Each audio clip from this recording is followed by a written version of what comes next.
Hello everyone, and welcome back to Everyday Husband Quotes, the channel for marriage advice, marriage entertainment, and everything else marriage. Hey guys, and welcome back to the channel. So today I want to talk about Marsau's cheating allegations, and honey, it's all alleged and not facts, and I stand 10 toes down on that because there has not been a woman or anyone to really come out about Marsau's cheating on Latisha. A lot of it is hearsay, and even though there may be certain photos flying around, honey, I just still feel like there's no hard evidence. And you know, I think Keke, Latisha's cousin, is the closest thing probably to the truth right now. She is the bone collector, honey, which is messy for Marsau's dark past. And I look at it like this: if the cheating allegations are true about Marsau, then this was probably in his past and not his right now. Unfortunately, you know, for Martell Holt, the cheating continued before the show. It was part of his past, but it even continued on as the show began to film, and even up until Melody and Martell had their youngest daughter, Melanie, aka Sugar Mama. And so if Latisha could, you know, just share with the audience, just share with the fans that, hey, this was part of our past, but we've moved on from it, I think that it would blow some of the smoke out of the city about all of these allegations coming up. But let's get into today's video, and let's start with this comment from a fan that Marsau replied to. The fan says, "I honestly think Tisha always knew the real story about the Marsau cheating rumors. She doesn't want us viewers to know, but leave it to Carlos King to go find that family member carrying the bone in the closet and willing to talk about it. Can't wait to see how this plays out." And the fan is actually referring to what is coming up in this season of Love and Marriage Huntsville. You know, I think they do like a part 1 for the season and then a part 2 to show you what is left to come. And so that's pretty much what she's referring to, honey, which I think it has us all on the edge of our seats. But Marsau does follow up in the comments to reply to this fan by saying, "About to expose is the new living in the last days." And you know, it's almost like Marsau is making a claim that he is going to put an end to this rumor, even if it means starting trouble for Keke. And I really feel like that is a loaded statement what Marsau posted. And so the Bible speaks and defines living in the last days as difficult for some people, and it's a statement made to judge those who are wicked and those who are righteous. And so with Keke possibly being the bone collector, you know, it is messy of her to expose anything about Latisha and Marsau's marriage, especially when they know some of her skeletons to expose too. It's like the saying goes, what goes around comes around. And I don't know if Keke is ready for all of that. Marsau seems like the type of guy, honey, that will dig through the trenches to get his point across. But Carlos King, however, feels different about Keke, honey, and this is what he has to say. "Keke, do you love me? Are you riding? Yes!" Miss Wanda heard all this information about Keke, which is her niece. Like her niece, not the niece y'all be talking about in these streets. Like, yes, niece, not that kind of niece. Keke is Miss Wanda's like first niece, like her brother's daughter. Okay? And what was so interesting about this conversation is you guys are getting a grander understanding of Tisha's backstory when it comes to her relationship with Keke and with Wanda. Like, we're peeling back the layers, and you guys have seen nothing yet. Like, nothing yet. It just got started last night. Like, there's way more to go. Way more. Okay, so Miss Wanda and Keke meet up. Wanda walks into Keke's house, and Keke is like, you know, like, I'm trying to like get situated. I'm opening up boxes. My wine glasses aren't put up yet, so I would like to offer you some wine, but it's gonna be in a plastic cup. You know, hood rich.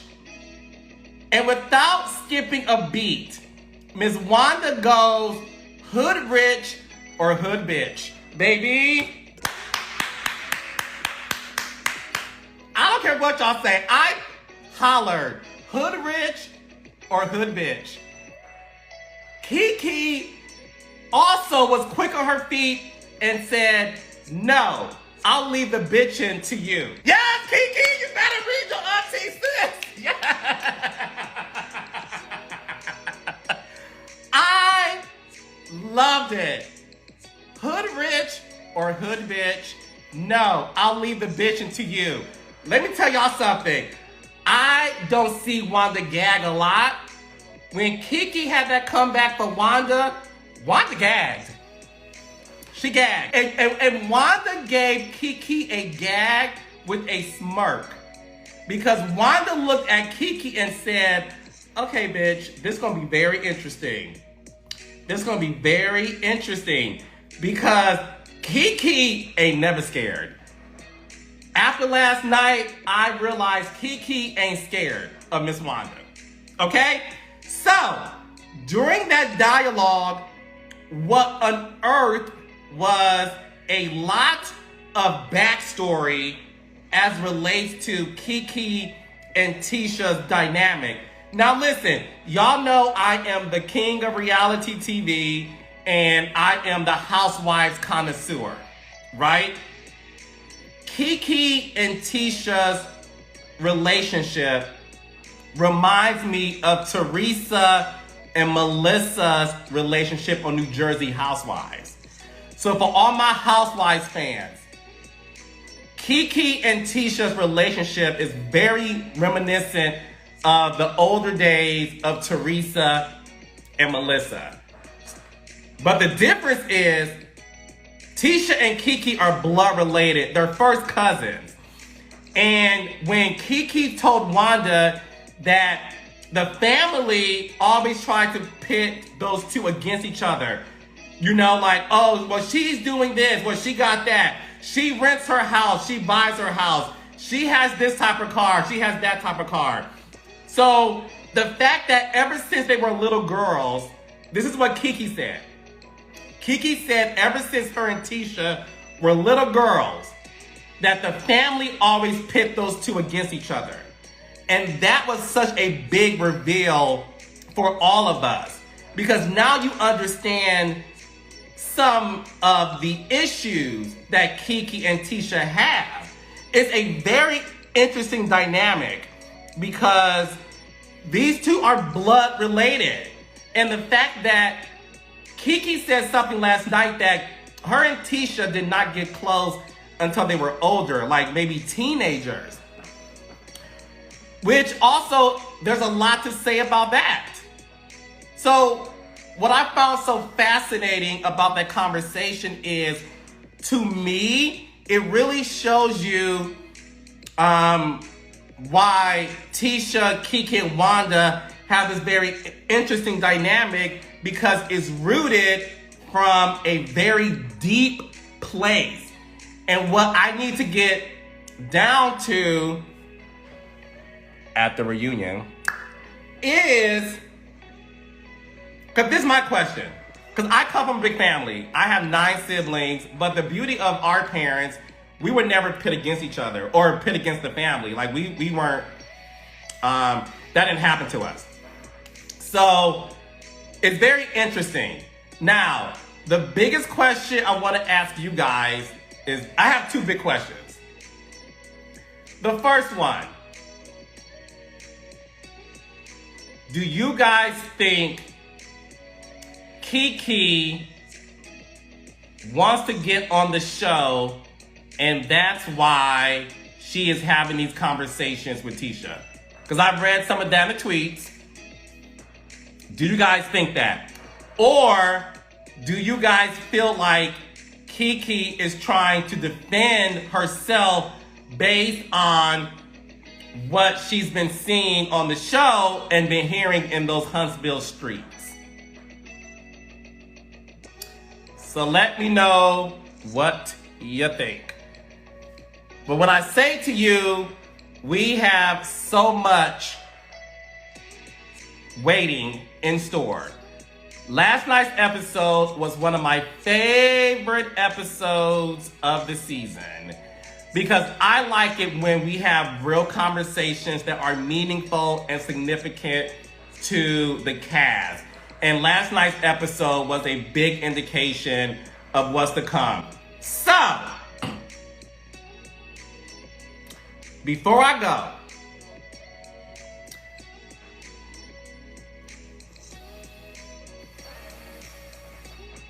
okay, so you guys are going to see next week. So I'll let you guys know what's happening next week. Next week, Kimmy plans an event for the ladies.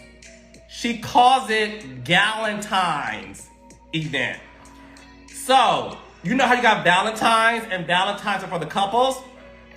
And Galentine's is when girls, they do their sisterhood thing to celebrate and love each other.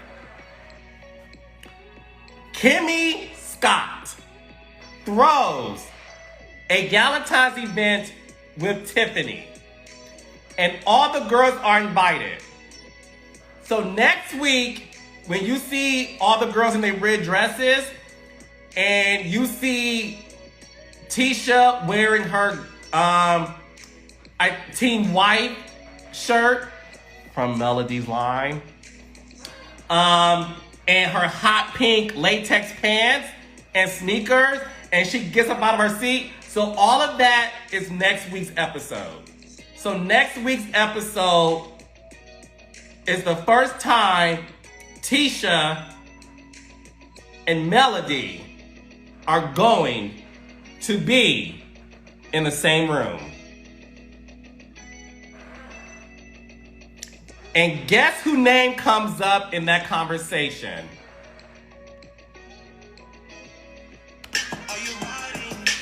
Yes, Keke! Okay, so Keke name comes up in the conversation, and let's just say, as you guys saw in the trailer, things go crazy left. Tisha comes in wearing sneakers, while all the other girls had on heels.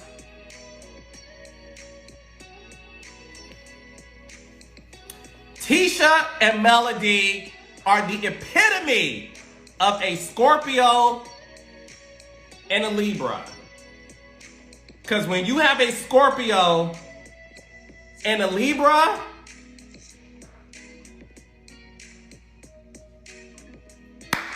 things don't always go as planned. So, you gotta watch next Saturday's episode because,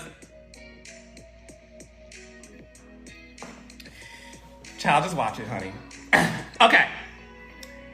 Then, what we also saw in the trailer, the mid-season trailer, is Martell plans a boys' trip to Atlanta. The scene of the crime. So Martell plans a boys' trip to Atlanta. Maurice goes, Marsau goes, and Lewis goes. Lewis talks about a lot of sexual pent-up frustration. So in the trailer, Lewis says he is sexually frustrated. And some things are said on this Atlanta boys trip. You guys are going to see a very different dynamic of Tiffany and Lewis Whitlow. So much so, Marsau is even shocked at the things that comes out of Lewis's mouth on this trip. Okay. On this trip is when Martell has on that white suit with the mink lion fur, honey. Yes, because guess what? Martell doesn't buy shoes that don't come in a box, baby. Yes, Martell. So Martell wears a suit. He has a new wine called Ines that's named after his grandmother, I believe. And he throws a house party because Martell wants to make sure that the focus group, which happens to be all women, are able to taste the wine. And this party is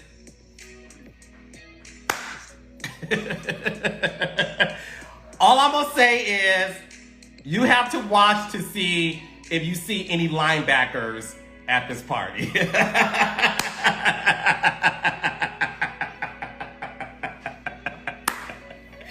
Okay. Anyways, then in the trailer, you guys saw Miss Wanda confront Tisha about this picture of Marsau's back, allegedly of his back, that was spreading on the blogs. Because one thing about this show, when things are leaked on blogs, if it's a big deal, we do talk about it. And the beauty of this cast is they don't shy away from talking about things that comes up. And that's why I love them so much. So they talk about it. And it is a very interesting conversation based on Marsau talking about it. And then what's interesting is in the next couple of episodes, Marsau and Tisha goes to Tisha's hometown. Because remember, Wanda wants Marsau to invest in her food truck. So Marsau and Tisha go to Tisha's hometown. Kiki is there, Wanda is there, and the entire family is there. And let's just say, Tisha's family, they are very vocal. And they have a lot to say. And Marsau has a lot to say. It's a lot of conversation, and it was so crazy. I'm gonna end y'all with this. That trip to Bessemer was so crazy. I spoke to Marsau the day after the trip because I wanted to make sure he was good. I'm like, you good? Everything's good? Okay, you good? Yeah. Okay, good. But he was like, oh, yeah. So no, it's interesting. So, we have a lot of episodes left. We're just getting started. I know Bessemer, I'm sorry. My country accent came out too, child. I said Bessemer. Bessemer, I'm sorry. I said it wrong. See? Even I can mispronounce things. It's all good. It's no shade. So before I wrap up this video, do you all feel like Kiki is the bone collector? Also, do you think she will expose something we don't already know about Marsau and Latisha's marriage? And how do you feel about Marsau's comment where he said about to expose is the new living in the last days? As always, thank you guys for watching. I really appreciate it. And I will talk to you guys in the next video.